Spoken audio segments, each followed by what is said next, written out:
Hello everybody, welcome back to Fruitbox Productions. I have a very special guest here today.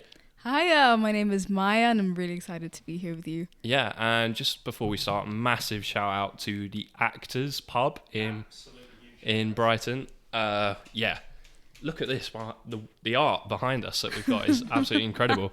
We're in a fantastic studio, so we could be with Maya today, and they really helped us out because we had a bit of hassle, which I won't go into. But massive shout out to the Actors. Go check them out. Great pub in Brighton. And if you need a studio, then look at this place, It's fantastic. And behind us, they've got a really good setup as well. But we wanted to include this. So, yeah, I'm here with Maya today. This is a slightly different video to what we've done before. We wanted to talk to you about jumping out the window because that will be coming out very, very soon. So, about a year ago, roughly, I first met Maya at Brighton University that me and Samuel went to. We had a directing module, which was really exciting because it gave us all an opportunity to direct some fantastic actors. I chose to write my own script because I enjoy writing, and that's kind of my ultimate passion. And ambition for the future, I guess, is to write my own pieces and direct them. So yeah, I decided to write my own. I actually have a bit of acting history myself, which I don't think we've ever got into on the show. So the piece that I wrote, Jumping Out the Window, is based on a piece that I actually acted at college, which is called Attempts on Her Life by Martin Crimp. And that's where I kind of got the idea from, and that's the piece I wrote. And then Maya came into play. So Maya, what are your memories of those first few weeks, the first time you met me and Sam? And Yeah, so when I first started working, it was mainly just with you because you had that director module. And I really liked the script that you had. First of all, it was very long. It was, yeah. It is a long one. Yes, but it was interesting to see the character's journey towards having like a mental breakdown and grappling with that vulnerability as well, which is very beautiful and challenging to play. We didn't have too much time at the beginning, right? Because when did we start working together? Was it November? Yeah, I can't really remember. But Maya and the other actors had to perform a piece in front of the students, and we then had to kind of cast who we wanted. Trial by combat style. Yeah. And Maya stood out to me. I really wanted... This piece quite blends theatre and film. I hope it does. Anyway, and Maya has that kind of theatre background, and you can see that in her performances, so that's why you stood out to me that day, and that's why I approached you, and thankfully you loved the script, and we went from there.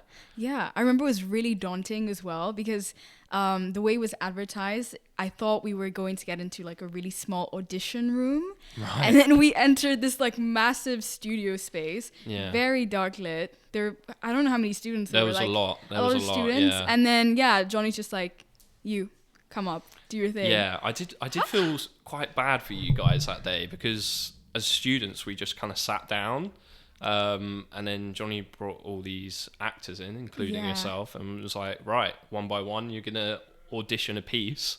And it's quite terrifying for you guys, I can imagine, but I guess that's the nature of auditioning, really. And honestly, I really, that was valuable as well, because you're able to channel those nerves into the performance. Because I what was my I think it was a monologue about someone who was grappling with losing touch with their culture. So to be able to channel that like anxiety as well into that was really beneficial. Yeah. And it stood out, so it worked. Yeah, of course it did. And we actually also met Lyndon that day, who ended up we ended up casting as Dad. Sam's giving him the thumbs up behind camera. Give Lyndon his flowers.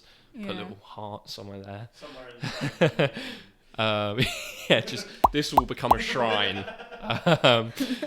We met Lyndon, and me and Sam literally nudged each other during his audition. He did a fantastic Shakespeare audition, and we nudged each other, and we were like, he could play Dad, because we hadn't cast Dad at that point. We'll save that for another episode. Yes, but that's a very good point. We'll get into that hopefully when we see Lyndon on something like this. But yeah, your performance on in the audition was fantastic. I very much, as a director, enjoy sort of blending the arts, and you definitely had that. You had that fluidity, and you know, a lot of film actors try and be almost too discreet sometimes, and that's difficult sometimes in audition. That's just my opinion. Because audition is face to face, so you need to have a bit of performance in there, in my opinion. But that's just my opinion. And then we started working on the script, and you were fantastic. It's a very, you know, I'd like to think you had a lot of freedom between us, because I'd written it, but there was lots of different ways we could go with it, and I think that was quite fun to experiment and play with. Yeah, because when we started working on it, we had the December break, and I got to go back home to Kenya. Yeah. And where me and my family sometimes vacation is at the coast, and then you sometimes see like giraffes and zebras walking around. As crazy as that sounds, but that's just the reality of living in Mombasa. Well, when you live there, so it was really nice when I was like rehearsing to try and channel animal work into the script as well, because I never knew that. Yeah, because I felt like the character was very like raw in a primal way in some bits. Yeah. So that was interesting to like see how that would work as an animal that's kind of passive, so like a giraffe, for example, or a zebra.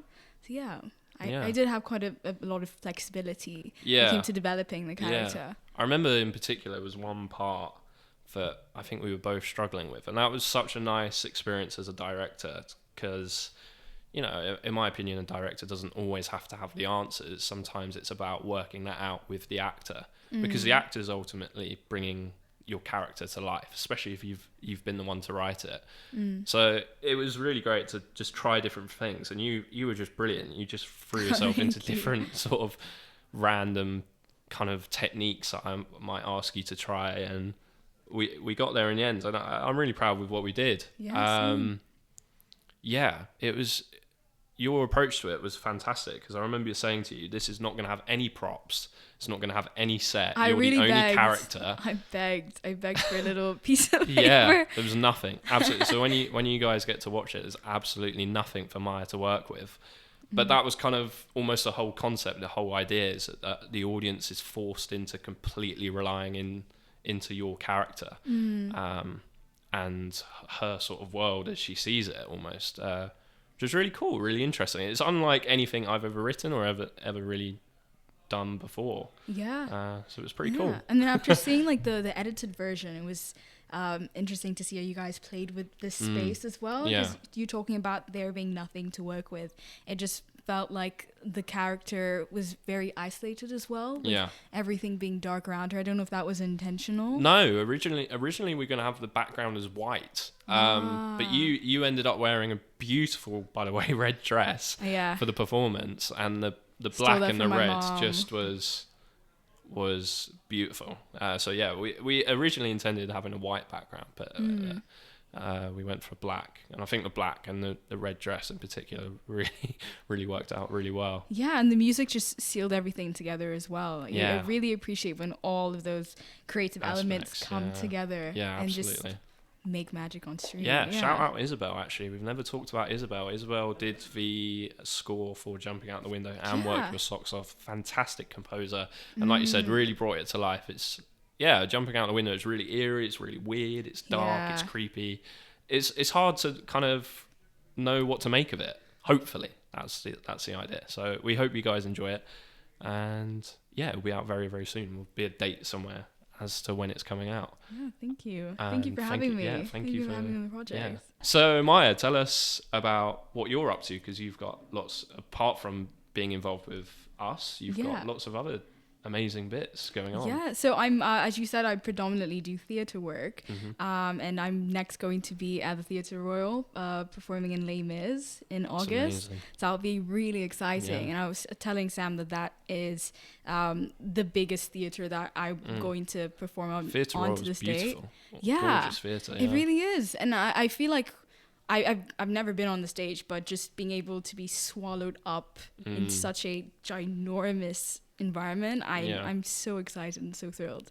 So yeah, that's the main thing I'm excited for. That's quite there's also big project. Exactly.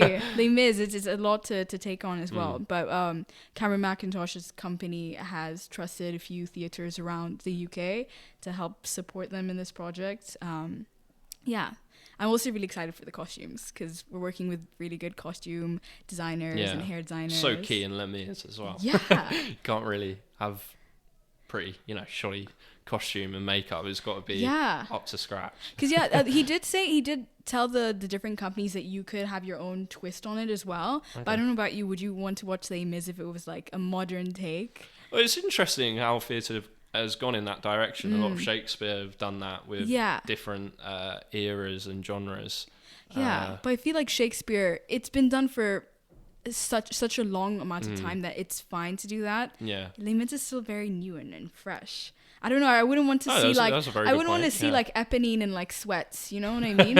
I think it just loses its value. Or like Jean Valjean singing at like the UK McDonald's, Exactly. Like I don't know. It just doesn't hit. It doesn't hit. No. I think you're bang on because Les Mis is kind of more of a, I don't know, nearer history. Maybe. Whereas Shakespeare is a very distant history that it's hard for our society to imagine and realize. Maybe. Yeah. Whereas Les Mis, people have more of an understanding of that era in history. Maybe.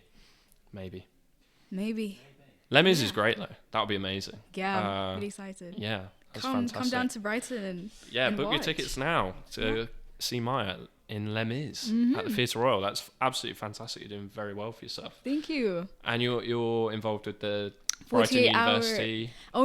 Yes. Oh yeah, that as well. Yeah. There's too much going on. Because I helped another student with their film project as well. You guys didn't get to watch that. But yeah, that was nice as well. It was like yours was an original take on the module that they had. So they wanted to, instead of just doing a monologue, a musical theater based monologue. So they also wrote the music. So yeah, that was really interesting. That's really cool, yeah. Because I like that. And that's what also drew me to your project. Yeah, that's what drew me to your project. Something that's a new take on things, Yeah. That's what was so great about that module. What we did at uni, we did really have some amazing freedom with that. So you could kind of go wild with it. Yeah, good. And hopefully that gets publicised because I'd love to see that. I'm sure everyone would love to see that. Yeah. Because I think these institutions are definitely, they're not supposed to stifle creativity at such an early point. And it's great that they allow that to flourish. Yeah, absolutely. Yeah. And the last thing that I'm excited to work on is the 48-hour film challenge that I was talking about with you. I'm still really unsure and nervous about what it's going to take to do that. Well, that's the beauty of it, I suppose. You get there and you have to figure it out. I think we kind of touched this with Ebony, but the brilliant thing about doing art at university is it kind of forces you into creating because you have the deadlines. So 48-hour film fest is perfect because you just have to do it. Yeah. So will you be acting? Yeah. I'm guessing. I'll be one of the actors. Yeah. So I don't really, I'm not as, I think I'm stressed for everyone else, like the production team. Yeah.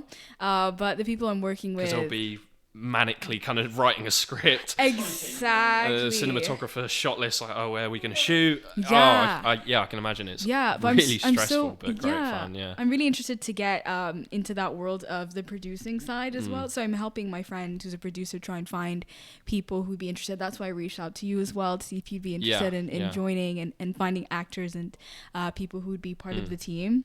So wherever they can have me, I'd be happy to help. Yeah. I mean, one of the great things you learn about film is how brilliant people are. I think we're quite lucky in Brighton. People are so friendly and so kind, and art is massive here. Like literally behind the scenes, about an hour ago, we weren't sure this was going to be possible. We were having an absolute nightmare with where we were supposed to be filming. And we turned up to the Actors Pub and they couldn't have been more friendly, more kind. And here we are in a fantastic studio. So massive. Yeah, big up. Yeah. Big shout outs. Massive flowers. We love Brighton. We love Brighton here. What is it? Behind the scenes, we have sent Maya a script. If you Oh yeah. yes, if you stay tuned, Maya will hopefully be involved in another project of ours. You might have seen in our latest podcast episode, right at the end, there was a little snippet of the title page of the script that we are going to begin to be working on, and we're hoping Maya will star in it. So yeah, stay tuned. Yeah, Thank you very much for joining us. Thank you for it's been having lovely to me. see you again and talk through Jumping Out the Window, which will be out very, very soon. Stay tuned for that. And yes, hopefully go and see Maya in Les Mis, and hopefully we'll be able to see some of your projects come out soon. Thank you for having me. Amazing. Always a pleasure to talk to you. And thank you very much for listening, and stay tuned for more content on Throughbox Productions. Thank you very much. Bye. Thank Bye-bye. you. Bye-bye.